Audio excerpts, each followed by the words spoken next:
Police अफसर की नौकरी करते करते पहले दिन से मुझे समझ में आ गया कि समाज अपनी बहुत सारी समस्याओं को लेकर के पुलिस के पास आता है और अपने दुखों का दुखड़ा रोने की जगह वो पुलिस थाने में देखता है। अब ये थानेदार के ऊपर डिपेंड है या पुलिस ऑफिसर के डिपेंड है कि उन लोगों से कैसा व्यवहार करे, कैसी डीलिंग करे। तो एसपी रहते रहते जब हमने देखा कि हम लोगों की समस्याओं का समाधान करते हैं और करते करते जिस वक्त नेताओं को ये पता चलता है कि ये एसपी तो कुछ ज्यादा ही लोगों की सुन रहा है, तो उनके वोट बैंक पे असर पड़ता है और वो फौरी उस अधिकारी को वहां से चलता करते हैं जो उनके हाथ में होता है। लोग भी हाथ मलते रह जाते हैं अच्छे पुलिस अफसरों को देख के, आईएएस आईपीएस को जो अच्छा काम करते हैं, वो समाज से जुड़े हुए होते हैं और समाज की बात को या लोगों की समस्याओं को ध्यान से सुनकर उनका निदान करने की कोशिश करते हैं।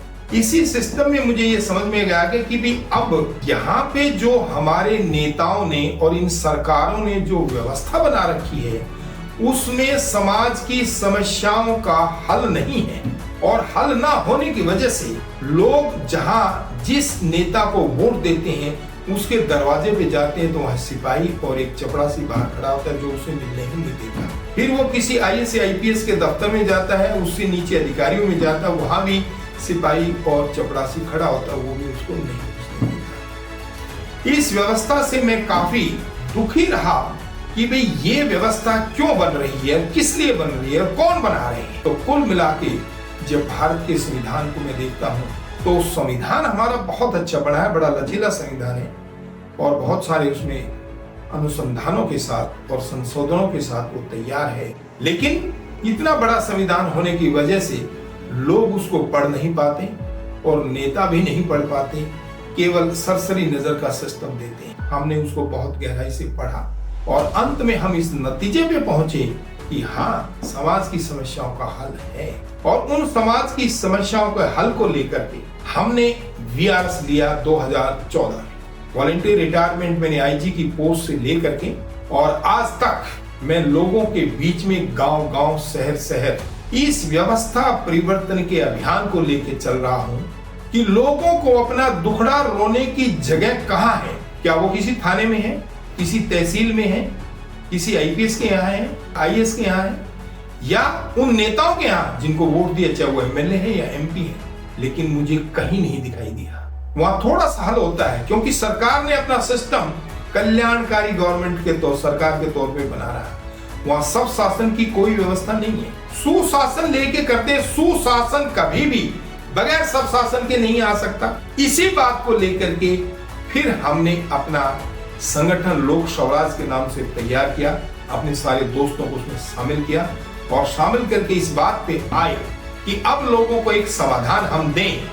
आपकी समस्याओं का समाधान है, आपके दुखड़ा रोने की जगह है और वो हमें मिला भारत के संविधान 243G आर्टिकल अनुच्छेद पंचायती राज व्यवस्थाएं।